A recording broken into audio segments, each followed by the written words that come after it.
Agenda Pakistan کے ساتھ ناظرین عامر سے حاضر ہے۔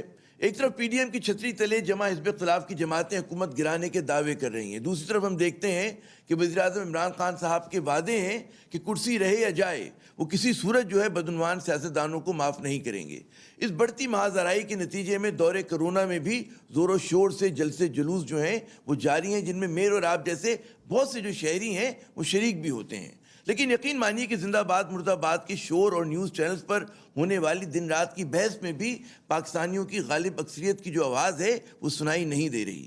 بارہ کے آزمائے ہوئے سیاستدان اس خاموش اکثریت کے دل و دماغ کو نہیں چھو پا رہے۔ کیا وہ اپنی نئی نسل کے نمائندوں کو سامنے لا کر یہ کارنامہ انجام دے سکتے ہیں؟ اس پر میری طرح بہت سے لوگوں کو شک ہے۔ اسی طرح عمران خان صاحب کے ارد گرد جو وزراء کی اکثریت ہے اس میں بھی آزمائے ہوئے سیاستدانوں کی اکثریت ہے، جو ماضی میں بھی ہم نے دیکھا ہے کہ اقتدار کے مزے اٹھا چکے ہیں۔ کیا یہ پاکستان میں کسی حقیقی تبدیلی کے داعی بن سکتے ہیں؟ ان میں وہ صلاحیت ہے؟ یہ بھی ایک بہت بڑا سوال ہے، اور اس پر بھی بہت کو شک ہے۔ اسٹیج پر کھڑے ہو کر عوام کی بات سب کرتے ہیں، لیکن کیا واقعی ہمارے میرے کارواں ان کے دل میں عوام کا درد ہے؟ اگر درد ہوتا تو کم از کم جلسے جلوس سے گریز کرتے، لیکن سیاستدانوں کے اہداف کے اصول کے لیے عام کارکن ہمیشہ استعمال ہوئے اور آج بھی ہو رہا ہے۔ اس لیے بہت سارے سوالوں میں یہ سوال بھی ہے کہ جی پاکستانی جمہوریت میں یہ کھلم کھلا جمہور دشمنی آخر کب تک عوام بچہ جمہورہ کی طرح اوروں کے اشارے پر ناچتے رہیں گے؟ آخر ہمارے سیاستدان اور میڈیا حقیقی مسائل سے کیوں آنکھیں چراتے ہیں، کیوں کتراتے ہیں؟ وہ نعروں پر تو بات کرتے ہیں لیکن نعروں کی تشریح نہیں کرتے۔ بھارت کی پاکستان پر دہشت گردی کی صورت میں مسلط کی ہوئی جنگ انہیں نظر نہیں آتی۔ بڑھتی آبادی کا دباؤ، ماحولیاتی آلودگی، تعلیم، صحت اور دیگر شہری مسائل ان کے لیے اہم کیوں نہیں؟ کوئی بہتری کی صورت ہے اس پوری صورتحال میں؟ اور پاکستان میں سیاسی تصادم کی اگر یہی صورتحال رہتی ہے تو اس کے کیا اثرات ہوں گے؟ آج کچھ انہی سلگتے ہوئے سوالوں پر بات ہوگی۔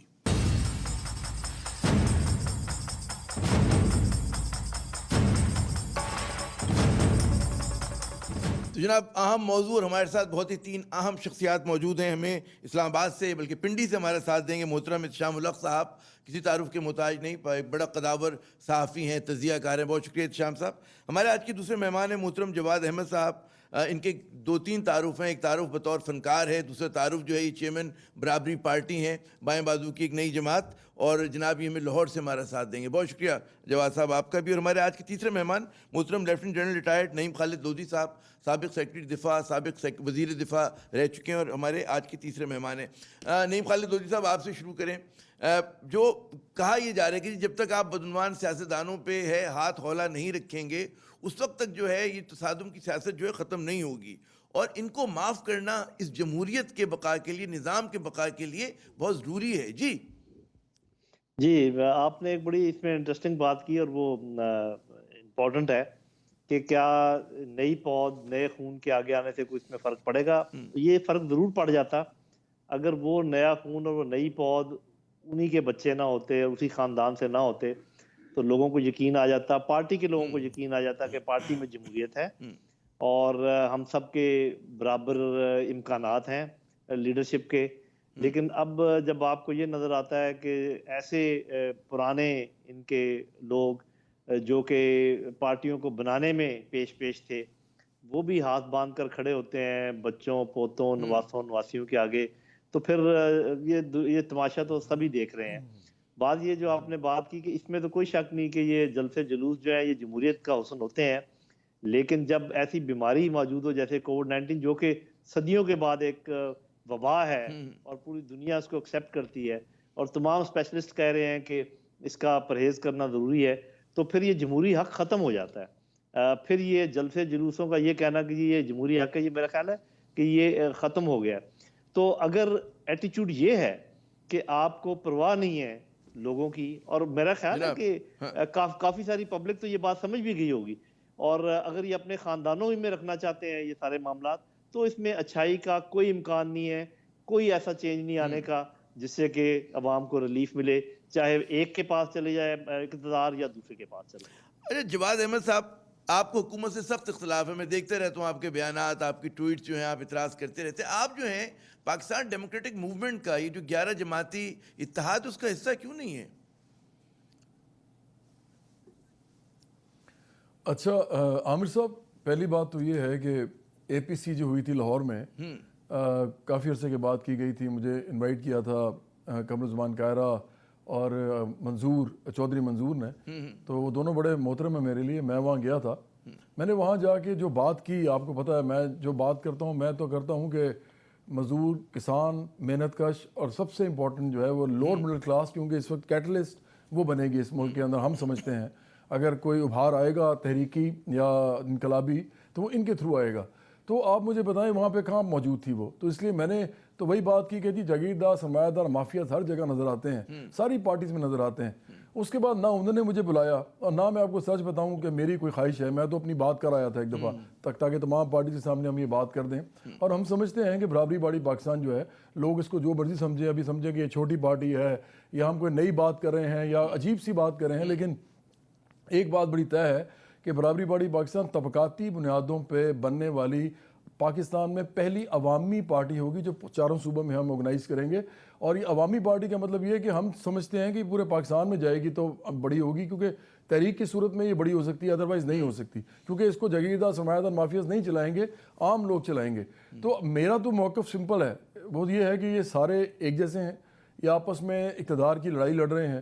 حکمران طبقہ ہے سارا, امیر لوگ ہیں, طاقتور لوگ ہیں, انہوں نے بہت باریاں لی ہیں سب نے اپنی اپنی جگہ پہ, صوبوں میں بھی اور وفاق میں بھی.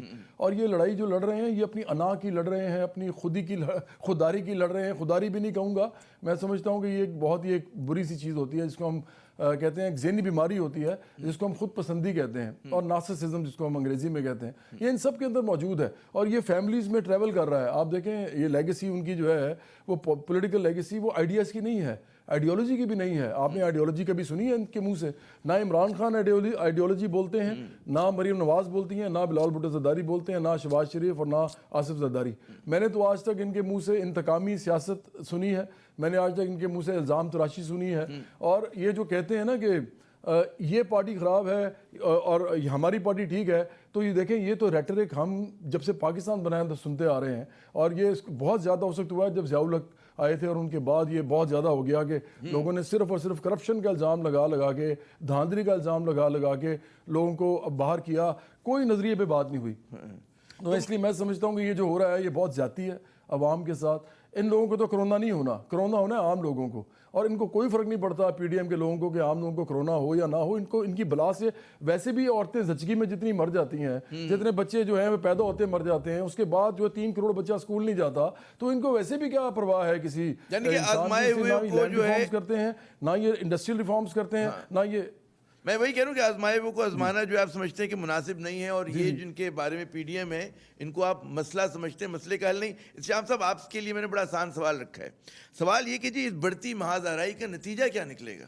بہت اچھی بات ہے, یہ سب سے مشکل سوال ہے. دیکھیں 2 چیزیں, پہلے تو ایک کامنٹ جو آپ نے سوال پوچھا تھا, یہ اسٹیٹس کو کی پولیٹیکل پارٹی, اسٹیٹس کو کے پولیٹیشین اور پھر موروثی سیاست کو پرسو کرنے والے سیاستدان ہیں. اب سوال یہ ہے کہ جو محاذ آرائی جو ڈیڈ اینڈ کی طرف جاتے ہوئے دیکھ رہے ہیں, پوائنٹ آف نو ریٹرن پہ دیکھتے ہیں, اس میں تو عامر صاحب بنیادی ذمہ داری تو اس سارے معاملے کو ڈیفیوز کرنے کی گورنمنٹ آف دا ڈے کہا جاتا ہے ریسیونگ اینڈ پہ ہوتی ہے, اسے ہی آنا پڑتا ہے. لیکن ہم دیکھ رہے ہیں کہ دونوں طرف سے جس طریقے سے اب بندوقیں تان لی گئی ہیں, فائنلی کہہ دیا گیا اپوزیشن کی طرف سے, آپ نے دیکھ لیا کہ کوئی بات نہیں ہوگی. حکومت کہتی ہے, عمران خان صاحب کہتے ہیں نہیں آنا رو نہیں دوں گا, لہٰذا وہ بات نہیں ہو سکتی.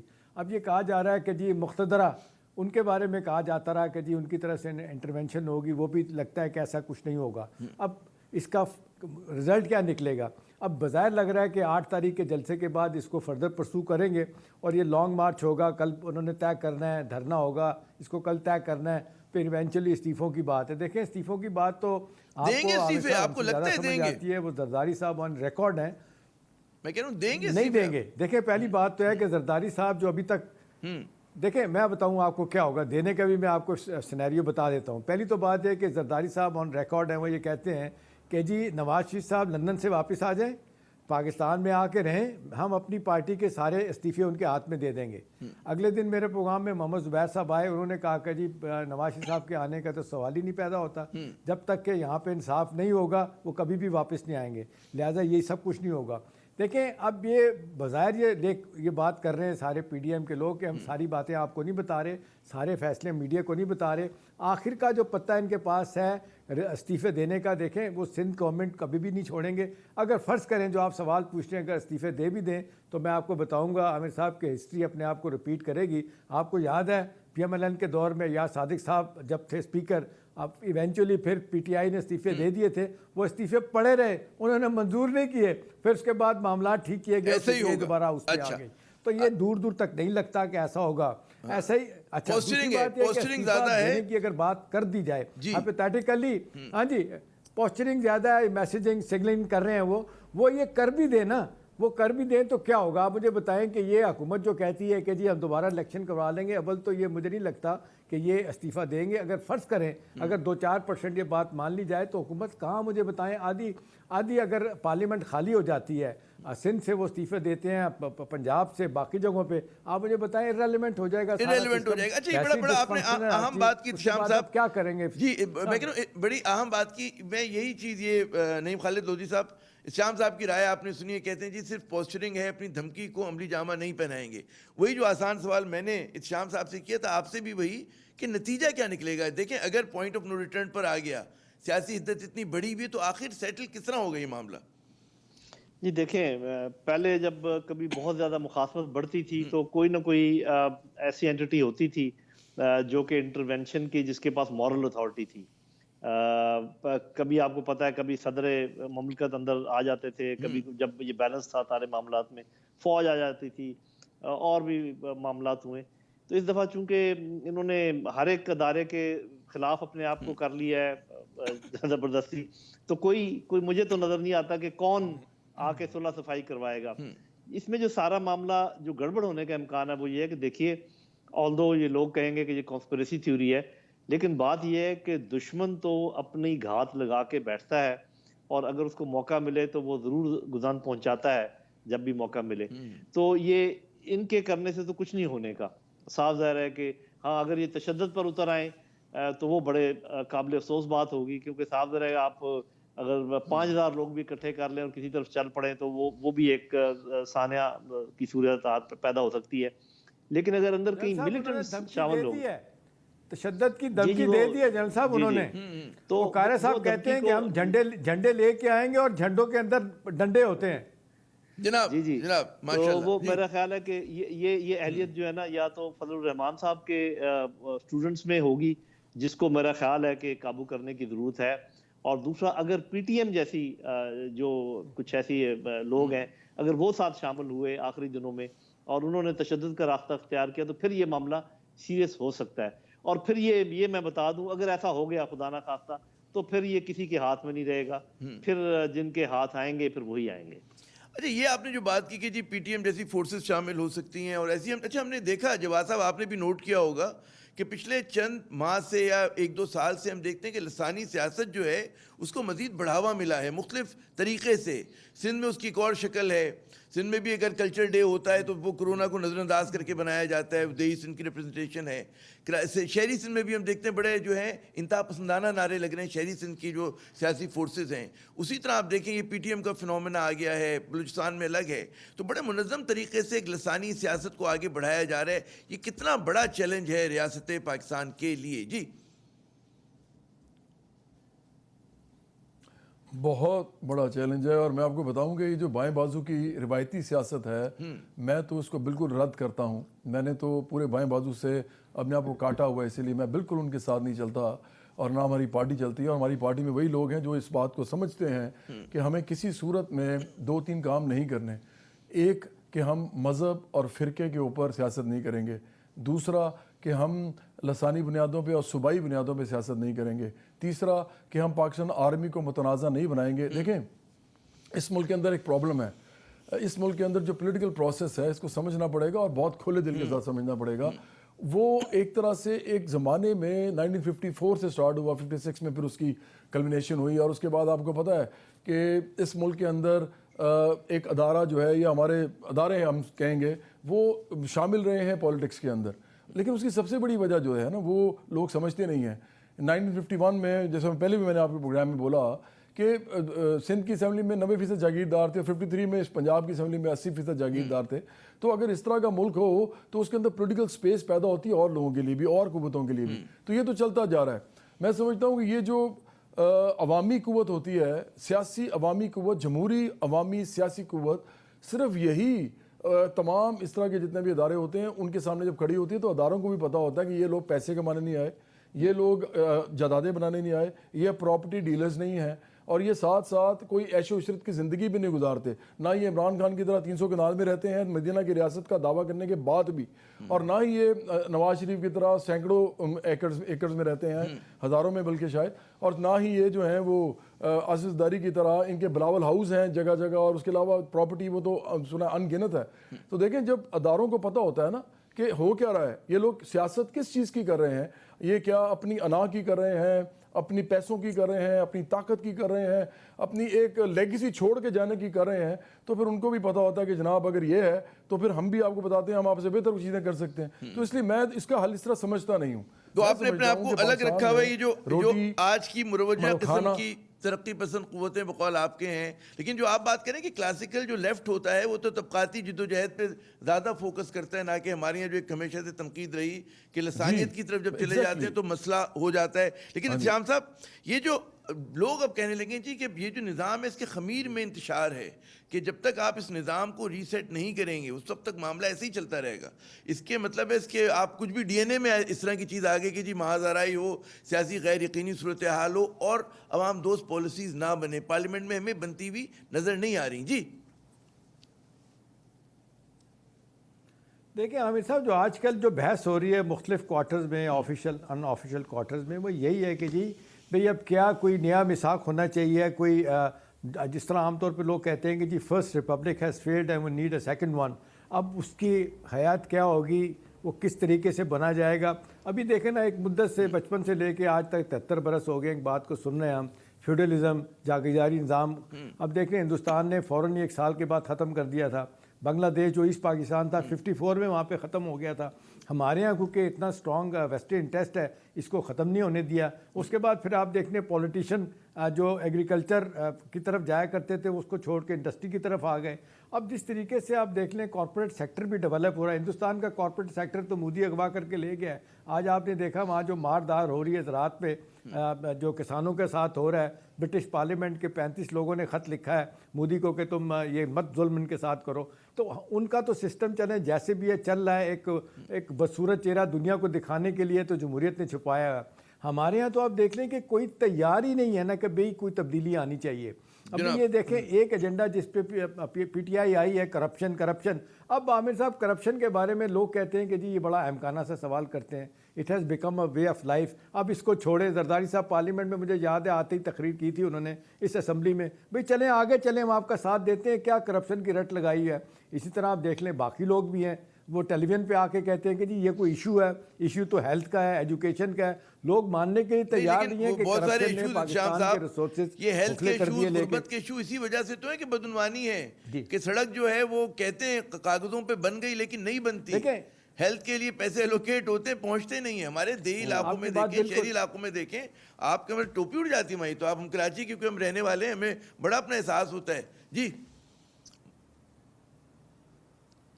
دیکھیں جتنا پیسہ سندھ میں خرچ ہوا ہے، آپ لاڑکانہ کو ہی دیکھ لیں، پچھلے 10 برسوں میں 60 بلین روپیہ جو ہے نا وہ صرف لاڑکانہ شہر کے لیے عامر صاحب دیا گیا۔ آج آپ دیکھ لیں وہاں پہ باولے کتے کی جناب جس طریقے سے وہ کاٹتے ہیں، وہ وہاں پہ کوئی ویکسین نہیں ہے، اور جتنے نالیاں، سڑکیں، گلیاں وہاں بھی خراب ہیں، کسی کے نہیں ہیں۔ دیکھیں اب سوال تو یہ ہے کہ دو چیزیں ہیں کہ آپ کرپشن، ایک جو Peoples Party P M L N nexus جو بنا ہے وہ تو یہ ہے کہ جی کرپشن کی ہوئی ہے انہوں نے، اور ایک بڑے زبردست طریقے سے ماردار کی ہوئی ہے۔ ایک لحاظ سے تو ٹھیک ہے، اس کو چھپانے کے لیے وہ دنیا کے ہر جس کو کہتے ہیں سرحد عبور کرنے کے لیے تیار ہے، وہ ماننے کے لیے تیار نہیں کہ اس کا بیان نہیں، کچھ بھی کریں گے۔ ابھی آپ نیب دیکھیں، تھوڑا کنٹروورشل ہوا، کاش یہ ڈھنگ طریقے سے کام کر رہا ہوتا، کیسز فائنلائز کیے ہوتے ہیں۔ مجھے تو یاد نہیں ہے کہ ایک وہ ایڈمرل ہوا کرتے تھے، ایڈمرل منصور، ان کو سزا ہوئی تھی 5 سال کے لیے اگوسٹا سب میرین کے چکر میں، آپ کو پتہ ہے جو کمیشن کا معاملہ تھا۔ ادروائز آپ دیکھ لیں کتنے کیسز ہیں، کوئی کیس فائنلائز نہیں کیا جاتا، اور پھر روزانہ آپ دیکھ لیں پورا ایک الگ مسئلہ ہے 90 دن کے لیے کسی شخص کو اندر رکھنا، یہ ظلم ہے۔ نہیں میں بات کر رہا ہوں، بالکل درست ہے، بالکل درست کہہ رہے ہیں، لیکن میں یہ کہہ رہا ہوں کہ جب آپ کرپشن کو دیکھنے، واچ ڈاگ جو ہے نیب ایک بڑا، ایک میرے خیال میں خود ایک زخیم ایک وہ ہے، میں یہ کہہ رہا ہوں جملے کی اجازت دیں، بالکل درست کہہ رہے ہیں آپ کہ جی نیب کو اپنا گیم جو ہے میں بہتر کرنا نیب کی بات پڑے نہیں گا. کر رہا ہاں عامر صاحب، میں صرف یہ بات کر رہا ہوں، بات ہو رہی ہے آپ ریسورسز کی بات کر رہے ہیں کہ ریسورسز کھائے گئے، اس کو دیکھنے کے لیے آپ ایک ادارہ کھڑا کیا گیا جو پیپلز جس میں پارٹی کے perform اس MLA طرح نے سے کیا تھا کہ جی ہم نے کرپشن روکنی ہے لیکن ایک دوسرے کے خلاف ہوتا رہے. جی ہاں، چلیں. تو اب یہ کہ آپ اچھا کیا نعیم خالد لودھی اوپر صاحب، سے آئے گا ہمارے لیے اس کرپشن کو دور کرنے کے لیے؟ اچھا خیر وہ ابھی بات کرتے ہیں آگے چل کے کہ کرپشن کو کیسے دور کیا جا سکتا ہے. لیکن نعیم خالد لودھی صاحب ہر طرف سے بات ہو رہی ہے قومی ڈائلاگ ہونا چاہیے، قومی ڈائلاگ ہونا چاہیے. ایک تو سوال یہ کہ کن چیزوں پہ ہونا چاہیے، کن کے درمیان ہونا چاہیے، اس کی شرائط کیا ہونی چاہیے. کیا اس کا نقطۂ آغاز جو ہے وہ یہ ہوگا کہ جی آپ بدعنوانی کو بھول جائیں، وہ ساری کتابچے جو کیے تھے گناہ ماضی کے ان کو بند کر دیں اور پھر سب کچھ مطلب ہے فورگیٹ اینڈ فورگیو اور دوبارہ ایک اور نیا سائیکل شروع ہو جائے. جی ہاں نہیں، میں بھی نیشنل ڈائلاگ کی بات کرتا ہوں، لیکن یہ جو ریکنسیلیشن ہے جس کا آپ ذکر کر رہے ہیں کہ بس دوبارہ ایک دوسرے کے ساتھ گلے مل لیں اور جو کچھ ہو گیا اس کو بھول جائیں اور یہی لوگ جو آگے ملک کو چلائیں، یہ نیشنل ڈائلاگ نہیں ہے. نیشنل ڈائلاگ میری نظر میں سسٹم ریسیٹ کی بات ہے. اوریجنل کی طرف ہمیں آنا ہوگا. خرابیاں سب کر رہے ہیں اور میں ہمیشہ کہتا ہوں جب تک سب لوگ دو قدم پیچھے نہیں ہٹتے اور وہ خرابیاں نکال کے باہر نہیں کر دیتے نظام سے، اور تب اس نظام کو نئے سرے سے چلائیں، اور یہی جمہوریت چل سکتی ہے بشرطے کہ یہ جو جمہوری پارٹیز ہیں یہ اپنے اندر جمہوریت لے کر آئیں. جو یہ جوڈیشری کے اندر یہ ہے ساری لیٹرل انٹریز یہ بند ہوں، میڈیا جو ہے ذمہ دارانہ رپورٹنگ کرے، آپ کے چھوٹے صوبے بنے، آپ کی پولیس ریفارمز ہوں، آپ کی جوڈیشل ریفارمز ہوں، آپ کی بیوروکریٹک ریفارمز ہوں، آپ آبادی کو کنٹرول کریں. یہ ساری چیزیں ود ان کانسٹیٹیوشن ہو سکتی ہیں، لیکن اس کے لیے کمپیٹنٹ لوگوں کا آنا ضروری ہے. اور کمپیٹنٹ لوگ تب آئیں گے جو اس وقت کی کھٹی خستہ حال بدبودار بالائی ہے اس کو اٹھا کر آپ کو باہر پھینکنا پڑے گا. اس کے بغیر بات نہیں ہو سکتی. اور پھر یہ جو ایک ادارے کو کہتے ہیں نا کہ جی آپ پیچھے ہٹ جائیں، ابھی وہ خیر جواد صاحب نے اس کا بات کر بھی دی، وہ ادارے میں لوگ یہ سوچتے ہیں کہ آپ تو پیسے کے زور پہ ووٹ خرید لیتے ہیں، آپ تو خاندانوں کے اپنے اثر رسوخ استعمال کر لیتے ہیں، آپ جو ہے نا اپنے باکس بھر لیتے ہیں، بیلٹ باکس لوگوں کے دھونس دے کر، اور ہمیں کہتے ہیں کہ آپ پیچھے ہٹ جائیں. بھائی اپنے آپ کو سنبھالو، اپنی چیزیں چینج کرو تو سب کچھ چینج ہو جائے گا. تو یہ سسٹم ریسیٹ کی ضرورت ہے، سسٹم ریسیٹ کی ضرورت ہے. لیکن جواد صاحب جو بڑا سوال ہے کہ خالد صاحب نے جو ہے نعیم خالد لودھی صاحب نے تو بالکل ایک انقلابی چارٹر کا اعلان کر دیا کہ چھوٹے صوبے ہوں اور پورا مطلب احتساب ہو، انٹرنل ڈیموکریسی ہو. لیکن ہمارے ہم دیکھ رہے ہیں کہ جو نیو لبرلزم ہے اور جس کے تحت جو ترقی یافتہ ممالک بھی ہیں وہاں پہ بھی جمہوریت جو ہے وہ ڈیلیور نہیں کر پا رہی کہ جی وہ غریب صورتحال ہے. مطلب آپ نے امریکہ میں کرائسس دیکھا، آپ نے یورپ میں کرائسس دیکھ رہے ہیں. تو ہمارے یہاں تو آبجیکٹیو کنڈیشنز یعنی کہ معروضی حالات ایسے نہیں کہ اس طرح کے ریفارم جس طرح سے with in the frame of constitution. بڑا مشکل سوال ہے، مطلب کیسے ہوگا یہ؟ جی دیکھیں میں ہونا چاہیے، میں ایگری کرتا ہوں نعیم خالد لودھی صاحب سے، لیکن میں کہہ رہا ہوں اس کی Pakistan Pakistan needs radical reforms, اس میں کوئی شک ہی نہیں ہے. پاکستان میں بہت ہی سخت قسم کی اصلاحات، جو ساختی اصلاحات ہیں اردو میں، ان کی ضرورت ہے. لیکن سوال یہ ہے کہ یہ کیسے کرے گا اور کون کرے گا. دیکھیں ہم بنیادی سوال کی بات نہیں کرتے کیونکہ ان میں سے کوئی پارٹی بھی نہیں کرتی. آپ کو یاد ہوگا، اچھا آپ پہلے میں یہ بتاؤں کہ عمران خان جو ہے نا، میں ان کے خلاف سب سے زیادہ تنقید کرتا ہوں. ایک تو اس لیے کیونکہ میں 2018 میں آیا ہوں اور اس کے بعد یہ پرائم منسٹر بنے ہیں، لیکن اس کی ایک اور وجہ بھی ہے. دیکھیں پاکستان میں ایک پرابلم تھی، موروثی سیاست کی تھی، پیسے کمانے کی تھی، دولت کو لے کے آنا الیکشنز میں، پالیٹکس میں، اس کا مسئلہ تھا. لوگوں نے بڑی منی لانڈرنگ کی، سب کچھ کیا لوگوں نے، کرپشن بھی کی. تو اس کے سامنے پھر ایک فورس کھڑی ہونی چاہیے تھی جو عام لوگوں سے آتی، اور عمران خان وہ کر سکتے تھے. لیکن عمران خان نے کیا کیا؟ عمران خان نے یہ کیا کہ انہوں نے اپنا وہ جو ایک نارسسزم ہے نا، اور وہ جو ان کی خواہش تھی کہ میں پرائم منسٹر بنوں، انہوں نے اس کو اوپر رکھ کے بالائے طاق رکھ دیا سارا کچھ، اور انہوں نے اپنی پارٹی کو ریفارم کیا. جس کے بعد ان کے پاس بڑے بڑے اچھے لوگ جیسے وجی الدین، حامد خان، پھر اکبر ایس بابر، پھر فیروز خان ایک ہیں کراچی میں، انہوں نے بڑا کام کیا تھا شروع میں، اور بہت سے لوگ میں بتا سکتا ہوں. وہ بہترین لوگ جو کہ چاہتے تھے کہ پارٹی جمہوری طریقے سے آگے چلے اور اس پارٹی کے اندر سے عام لوگوں کی قیادت نکلے، اور نیچے سے بھی ہم نچلی ٹیئر سے لوگ لے کے آئے. اور بے شک ہم ہار جائیں الیکشن، یہ کوئی لکھوا کے تو کوئی نہیں آیا ہوتا نا کہ جی میں نے ہر صورت میں جیتنا ہے. اس طرح تو فرعون نے بھی بڑا عرصہ حکمرانی کی تھی. حکمرانی مل جانا خدا کی طرف سے نہیں ہوتا، یہ سب سے بڑا جھوٹ ہے. یہ تو حکمرانی تو مل جاتی ہے، دنیا ہے، دنیا میں سب کچھ ہوتا ہے، ادھر قتل بھی ہوتے ہیں، ادھر ڈاکہ بھی پڑتا ہے, ادھر چوری بھی ہوتی ہے. تو عمران خان نے جو رستہ چنا نا وہ بہت غلط رستہ تھا. عمران خان نے اس قوم کو پہلے تو مایوس کیا, نا امید کیا, نوجوانوں کو اپنے پیچھے لگا کے, اور انہوں نے آخرکار وہی سیاست کی, الیکٹیبلز کی, ان سب کو لے کے وہ آ گئے. اور وہی اس کی بڑی وجہ ویلڈ پوائنٹ, کوئی فرق نہیں ہے. ہاں جواز صاحب بڑا ویلڈ پوائنٹ اٹھایا, لیکن شام صاحب اس کے لوگ جو کہتے ہیں نا کہ let me be devil's advocate, کہ عمران خان صاحب نے بڑی تپسیا کی, انہوں نے وہی کرنے کی کوشش کی جو جواز صاحب کہہ رہے تھے, لیکن ظاہر ہے کہ الیکشن میں ان کو نتیجے نہیں ملے اس کے, تو انہیں پھر ضرورت پڑی الیکٹیبلز کی, کیونکہ بقول نعیم خالد لودھی صاحب کے انہوں نے سسٹم ریسیٹ جو ہے کرنے کی بات چھوڑ دی, اور اس کی جگہ انہوں نے کہا جی کمپرومائز, کیونکہ with in the framework of the system کام کرنا ہے, اور اس سسٹم میں جو ہے پھر ایسے ہی لوگوں کی ضرورت ہے کہ جو ان کے ارد گرد نظر آ رہے ہیں.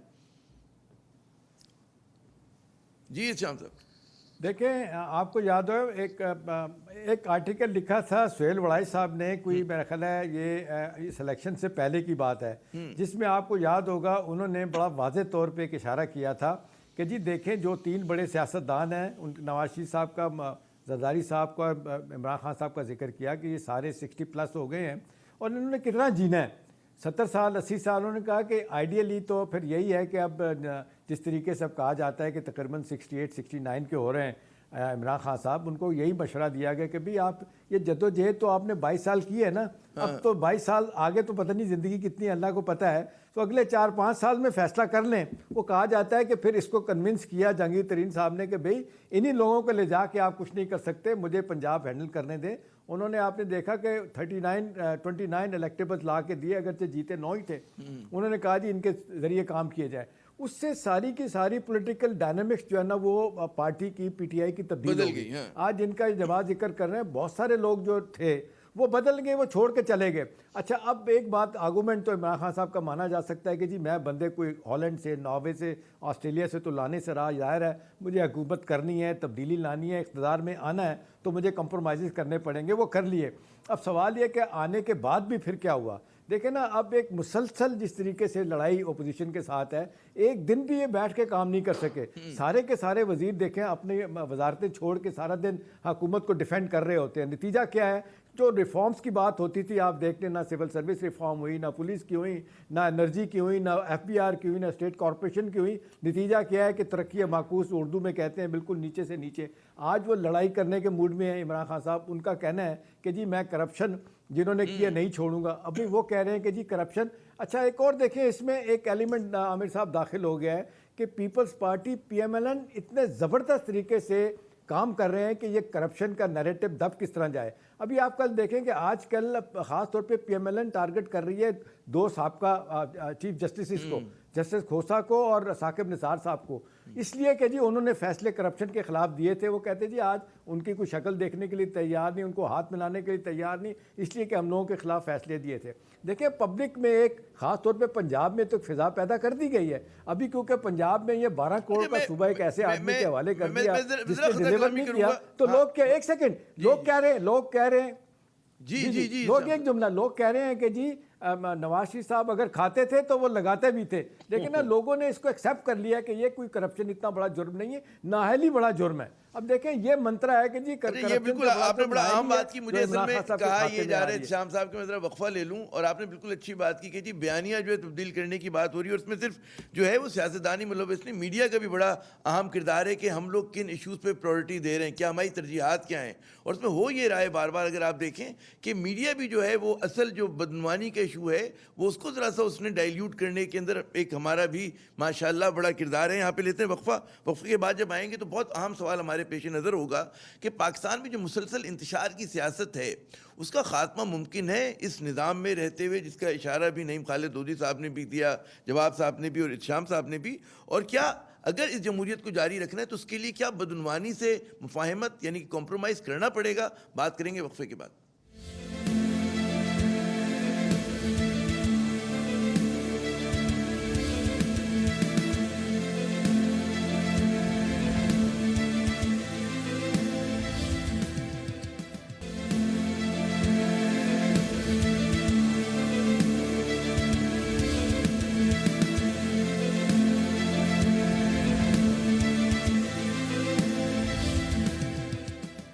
تو جناب بڑا سوال یہ ہے کہ پاکستانی جمہوریت میں یہ جو انتشار کا خاتمہ کیسے ممکن ہے, اور کیا جمہوریت کے سفر کو جاری و ساری رکھنے کے لیے بدعنوانی سے مفاہمت ضروری ہے؟ آج اب ہم اس پروگرام کے سیگمنٹ میں ہم اسی سوال پر بات کریں گے. ہمارے ساتھ موجود ہیں جو پروگرام سے پہلے بھی وقفے سے پہلے بھی ہمارے ساتھ تھے, جناب نعیم خالد لودھی صاحب, جواد احمد صاحب اور محترم شاہ ملک صاحب. نعیم خالد لودھی صاحب, کتنا ضروری ہے جمہوریت اگر ہمیں جاری رکھنی ہے تو اس کے لیے بدعنوانی سے بالکل ضروری کہ کمپرومائز کر لیا جائے؟ جی بالکل بھی ضروری نہیں ہے, بلکہ لوگ تو یہی کہہ رہے ہیں, عام جو ایک وہ ہے فہم فراست یہی ہے کہ کھاتا ہے تو لگاتا بھی. اگر یہ مثال دی جا رہی ہے تو ڈر لگے گا ہمیں. جی, عوام کی میرا خیال یہ نہ فہم ہے نہ عوام کی فراست ہے. یہ جن لوگوں کی فہم ہے, جن لوگوں کی فراست ہے, وہ ہیں جو اس گنگا میں خود بھی ہاتھ دھوتے ہیں اور ان کو یہ چیز بری نہیں لگتی. آپ مجھے یہ بتائیے کہ کیا یہ 2.5 سال لوگوں کو صاف پینے کا پانی دینے کے لیے کم تھے؟ کیا یہ ایک ایسا انصاف کا نظام ترویج دینے کے لیے کم ٹائم تھا کہ جس میں بہنوں کو اپنے حصے کی جائیدادیں مل جاتی, جس میں لوگوں کو جلدی انصاف مل جاتا؟ کیا یہ ٹائم کم تھا یہ بات پوری کرنے کے لیے کہ بیٹھے ہوئے ججز کے منہ پہ تھپڑ مارے جائیں؟ کیا یہ ٹائم کم تھا اس کام کو کرنے کے لیے کہ حملہ کر دے ایک انسٹیٹیوشن دوسرے حملے, جیسے پولیس ڈاکٹروں پہ حملہ کر دے اور جو ہے نا جو لائرز ہیں وہ پولیس پہ حملہ کر دیں؟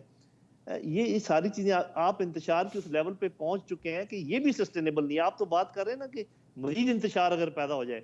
یہ جو پرسوں ایک مزدور نے اپنی 3 بچیاں اٹھا کے پھینک دی نہر کے اندر, یہ کسی مہذب معاشرے میں آپ اس کا تصور کر سکتے ہیں؟ تو یہ جو کچھ ہو رہا ہے یہ انتشار کے اس لیول پہ پہنچ گیا ہے کہ میرے بھائی یہ سسٹینیبل نہیں ہے.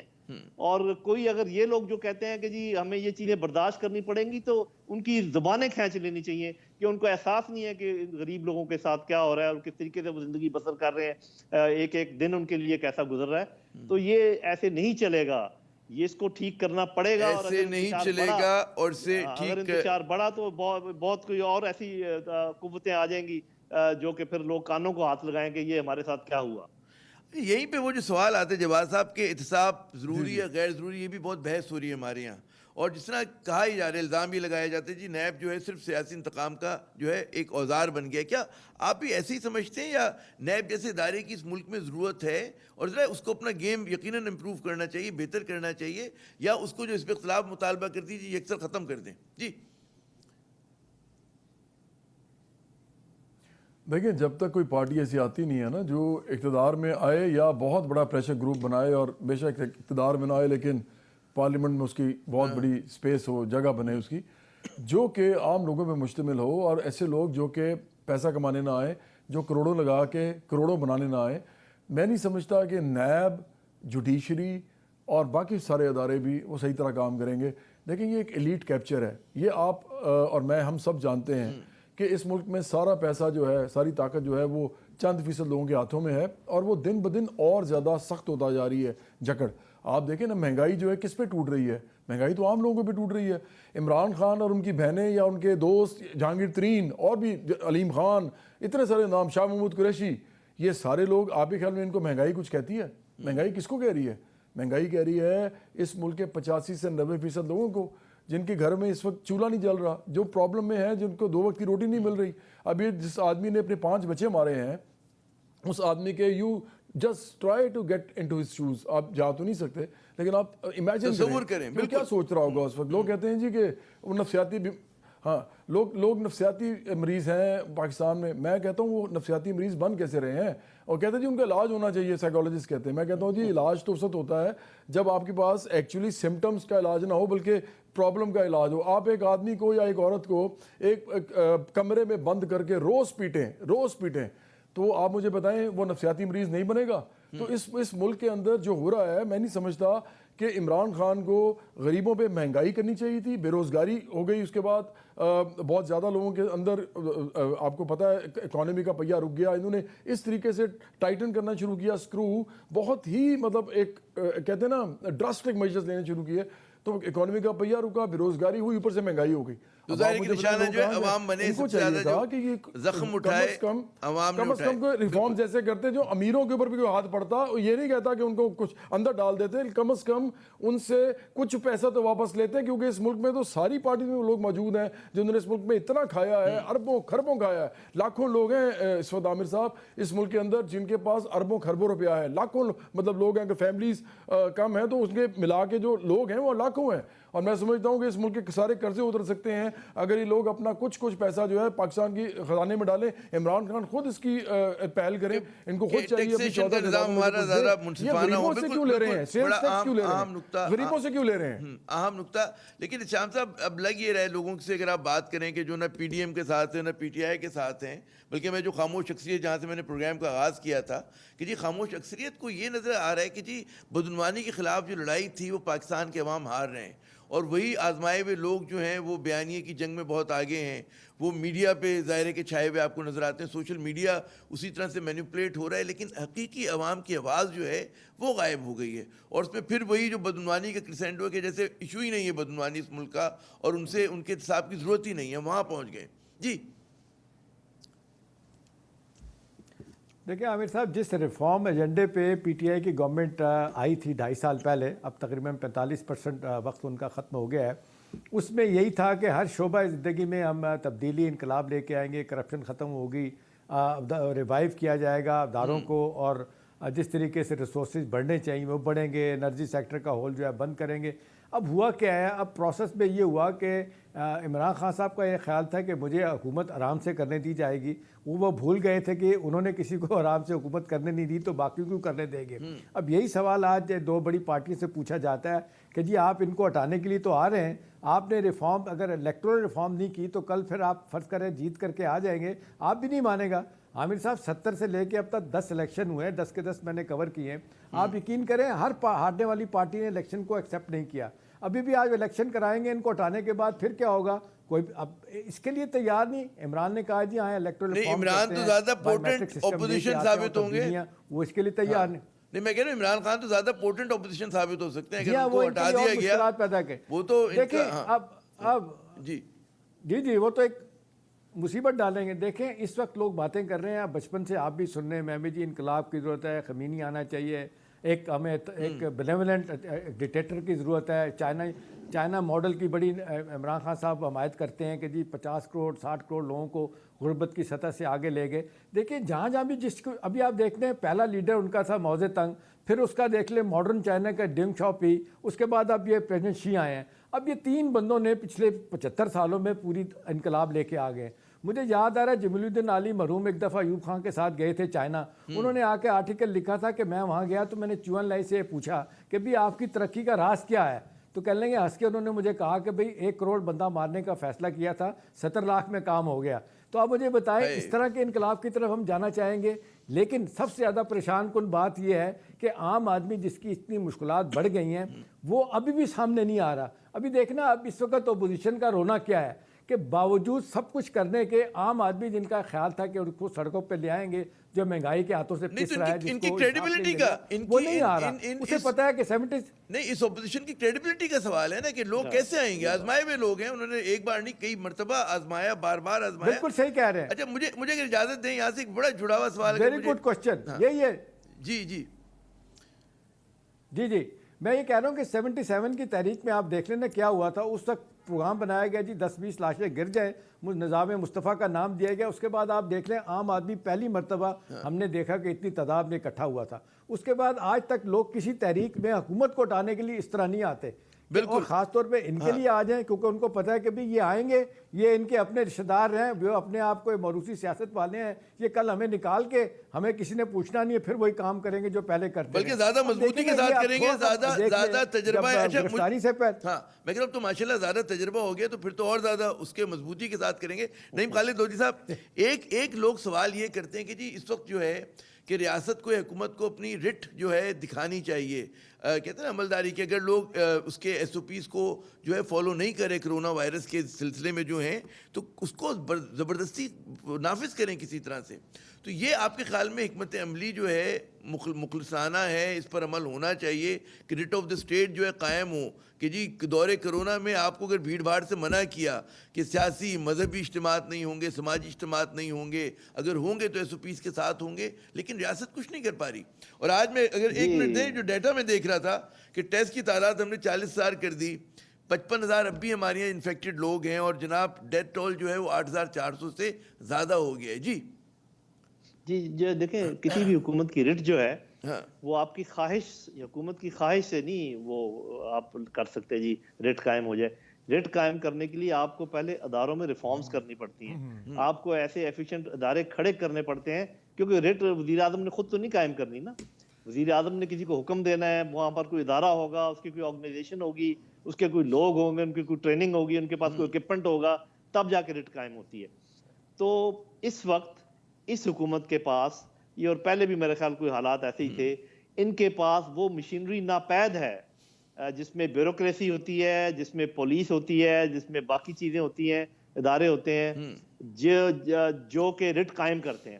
تو لہذا یہ خواہش تو ہو سکتی ہے کہ رٹ قائم کیوں نہیں, رٹ قائم نہیں ہو سکتی. آپ آج فیصلہ کر لیں نہیں رٹ قائم ہو سکتی, کیونکہ رٹ قائم کرنے کی مشینری نہیں ہے آپ کے پاس, آپ نے اس طرف توجہ ہی نہیں دی.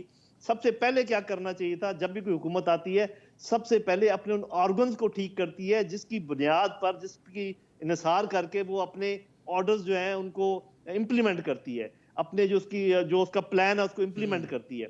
تو اگر آپ کے پاس درانتی ہے ہی نہیں, آپ گھاس کیسے کاٹیں گے؟ یعنی کہ جو آپ بات کر رہے ہیں کہ عمران خان صاحب نے سیاسی طور پہ کمپرومائزز کیے نا, جی وہ سیاسی طور پہ جنرل صاحب عمران خان نے کمپرومائزز کیے نا. یہ پولیس کو ٹھیک کرنی تھی, یہ ناصر درانی کو لے کے آئے تھے آئی جی کو. اچھا یہ یعنی کہ ایڈ کرنا چاہتا ہوں. جی فرمائیے. جی میں صرف یہ ایڈ کرنا چاہتا ہوں کہ موجودہ صورتحال میں جب تک ایک اور پولیٹیکل فورس سامنے نہیں آتی جو کہ یہ ساری چیزیں لے کر آئے جس کا ہم ذکر کر رہے ہیں, اس میں وہ اہلیت بھی ہو یہ کام کرنے کی, تو یہ جو آپ کہہ رہے ہیں لوگ بیٹھے ہیں انتظار کر رہے ہیں, باہر نکل نہیں رہے, یہ نکلیں گے ان کو. لیکن ان میں سے جو لوگ اس وقت سامنے موجود ہیں کسی پر اعتبار نہیں ہے, اور ہمیں بھی نہیں ہے, اس لیے کہ ہم دیکھ رہے ہیں جو مینجمنٹ کو سمجھتے ہیں, جو آرگنائزیشنز کو سمجھتے ہیں, جو پالیٹکس کو تھوڑا بہت سمجھتے ہیں, کہ جب آپ میں وہ ول ہی نہیں ہے کہ وہ ادارے آپ کھڑے کریں جو کہ آپ کی رٹ قائم کریں, جو کہ آپ کے مختلف کام کریں, جب وہ ہے ہی نہیں, ناپید ہیں, تو کیا ہوگا؟ کہ سویلین ادارے کیونکہ کمزور ہیں, اور آپ نے کہا جی نئی کوئی سیاسی جماعت آئے یا کوئی نئی چوتھی قوت ابھرے, تو ایک قوت کے سربراہ تو ہمارے جواد احمد صاحب بیٹھے ہیں. جماعت اسلامی بھی جو ہے وہ بھی سولو فلائٹ کری ہے ماشاءاللہ, وہ بھی پی ڈی ایم کے ساتھ بھی نہیں ہے, اور پی ٹی آئی کی بھی مخالفت کری ہے. تو میرے خیال میں ایسی قوتوں کی ضرورت ہے, چاہے دائیں بازو کی ہوں چاہے بائیں بازو کی ہوں, جو غیر روایتی آزمائی جا رہی ہیں ایسی نہیں. کہ جماعت اسلامی پہ آپ بڑی تنقید کریں, لیکن بھائی اس میں آپ یہ نہیں کہہ سکتے کہ بدعنوانی کی سیاست کرتے نہیں کرتے. اسی طرح ہم سمجھتے جو بائیں بازو کے جو دیانتدار وہ ہیں. جی میں آ رہا ہوں, آپ کی طرف ہی آ رہا تھا. جی بولیں آپ, پھر میں سوال کرتا ہوں آپ سے. جی جواد صاحب, یور کامنٹ. میں صرف یہ کہنا چاہوں گا, بہت اچھی ڈسکشن آپ لوگوں نے آج کی ہے, بہت ہی اچھی کی ہے. میں سمجھتا ہوں کہ آپ نے جو کہا نا کہ نئی قوت آنی چاہیے, تو ہم اسی لیے آئے ہیں, برابری پارٹی پاکستان اسی لیے آئی ہے, ایک نئی قوت کے طور پہ آئی ہے. آپ ہمیں سپورٹ کریں, کیونکہ دیکھیں ایک بات طے ہے پاکستان میں جو ڈیموکریسی کے 4 امپورٹنٹ چیزیں ہوتی ہیں نا, جس میں سب سے پہلے ریپرزنٹیشن ہوتی ہے یعنی نمائندگی, اس کے بعد ہوتی ہے شمولیت پارٹیسپیشن ڈیموکریسی میں, اس کے بعد ہوتی ہے ٹرانسپیرنسی مطلب شفافیت, اور اس کے بعد ہوتی ہے اکاؤنٹیبلٹی یعنی کہ آپ کسی کی جب احتساب کرتے ہیں. آپ مجھے بتائیں ان میں پہلے 2 میں عام لوگ ہیں ہی نہیں, تو اگلے 2 میں عام لوگ کیسے ہوں گے؟ مطلب عام لوگ جب پروسیس میں ہی نہیں ہے تو وہ باقی دونوں کام کیسے ہونے دیں گے؟ جو پروسیس میں ہیں وہ اگلے کام بھی روک لیتے ہیں, کیونکہ انہوں نے پارٹیسپیشن کرنی ہے, انہوں نے ہی ریپرزنٹیشن کرنی ہے, انہوں نے نہ احتساب کرنا ہے کسی کا, اور کرنا ہے تو سلیکٹیو کرنا ہے, اور اگر کرنا ہے تو ٹرانسپیرنسی اتنی رکھنی ہے جتنے میں وہ نہ پھنسیں. تو دیکھیں یہ ملک جو ہے اس کے اندر کریڈیبلٹی کا مسئلہ کیوں ہے؟ کیونکہ عمران خان اور نواز شریف اور اسد زرداری تینوں نے جو کہا ہوا ہے وہ نہیں کیا. باقی تو باریاں بھی لیتے رہے ہیں 2 پی ایم ایل این اور پی پی پی, کیا کیا انہوں نے؟ تو عمران خان کا پرابلم یہ ہے کہ انہوں نے پلی بارگین کہا نہیں دوں گا, کرنے دوں گا, ایمنسٹی نہیں دوں گا, آئی ایم ایف نہیں جاؤں گا. اتنے اتنے بڑے خواب دکھا کے وہ آئے کہ ان کو خود نہیں پتا تھا کہ میں یہ کر سکتا ہوں کہ نہیں کر سکتا. میں تو کہتا ہوں بار بار کہ ان کا ایک مسئلہ تھا, اور میں عمران خان کو جب وہ آئے تھے نئے تو میں ان کو بالکل اپوز نہیں کرتا تھا, نہ میں ان کے خلاف تھا اس وقت. لیکن جب میں نے دیکھا کہ انہوں نے تو ساری چیزیں جتنی جمہوریت کے اندر اور سیاست کے اندر ہم پرنسپل چیزیں سمجھتے ہیں, یہ مجھے بتائیں جواز صاحب, اس لیے کہ وہ اقتدار میں آئے تو پھر یہ کوئی کامنٹ جواز صاحب کہ عمران خان صاحب کی جو آپ غلطیاں گنوا رہے ہیں یہ نادانی میں ہوئی, معصومیت میں ہوئی؟ کیونکہ ابھی بھی بہت سارے لوگ کہتے ہیں جی مطلب ہے بےمانی نہیں کرتے خان صاحب جو ہے مطلب ہے وہ نادانی کی غلطی ہوتی ہے. عمران خان جی دیکھیں دو طریقے سے لوگ چلاک ہوتے ہیں. ایک تو چلاک ہوتے ہیں عام لوگ, وہ اس لیے ہوتے ہیں مجبور ہیں, مجبوری میں انٹیلیجنس آ جاتی ہے ادھر ادھر چیز کہ بھئی آپ کے پاس سیدھے رستے سے کچھ آ نہیں رہا تو آپ پھر ٹیڑھا کرتے ہیں سارا کچھ. اور اس لیے پاکستانی بڑے چلاک ہیں, اندر سے بڑے اچھے ہیں. زلزلے میں دیکھیں کیا کرتے ہیں, باہر آ کے سیلابوں میں دیکھیں کیا کرتے ہیں, مدد کرتے ہیں, چیریٹی کرتے ہیں. لیکن جب ان کے ہاتھ میں کچھ نہیں آ رہا ہوتا تو چلاکیاں بھی کرتے ہیں. دوسرے چلاک وہ ہیں جو عمران خان کی طرح کے ہیں, نواز شریف کی طرح ہیں, اور اسد زرداری کی طرح ہیں, اور ان کی باقی بھی لیگیسی جتنی یہ لے کے چل رہے ہیں, موروثیت جو ہے ان کی. یہ کیا کرتے ہیں, یہ اپنے ارد گرد پارٹی بناتے ہیں. دیکھیں آپ بھی بڑی امپورٹنٹ میں بات کر رہا ہوں, لیبر پارٹی ہے, انہوں نے جیرمی کوربن کو اپنا چیئرمین بنا دیا ایک دم. ڈیموکریٹک پارٹی نے جو بائیڈن کو ایک دم کھڑا کر دیا, کسی کو نہیں پتا جو بائیڈن کون ہے, وائس پریزیڈنٹ کو کوئی نہیں جانتا مانتا پرانا, ایک دم کھڑا کر دیا ڈیموکریٹک پارٹی نے. یہ ہوتی ہیں پارٹیز بڑی ہوتی ہیں, لوگ چھوٹے ہوتے ہیں. عمران خان نے بھی اپنے ارد گرد پارٹی بنائی, نواز شریف نے بھی اپنے ارد گرد پارٹی بنائی, ذوالفقار علی بھٹو نے بھی اپنے ارد گرد پارٹی بنائی, اور اب بھی آصف زرداری, بلاول بھٹو اور بے نظیر بھٹو بھی اپنے ارد گرد پارٹی انہوں نے بنائی ہے. تو اسی طرح چلے گا پھر تو شخصیات بڑی ہیں. اچھا شام صاحب, بڑا میرے خیال میں آخری میں واپس کلوزنگ 2-4 منٹ رہ گئے کہ ریاستی اداروں کو بدنام کرنے کی بڑی منظم سازش ہو رہی ہے, اور آپ دیکھ رہے ہیں اس میں ہماری مین اسٹریم پولیٹیکل پارٹیز بھی ہے, جو سیاستدان ہیں وہ بھی مطلب ہے بڑا پیش ہیں. کیا رد عمل ہونا چاہیے اداروں کا؟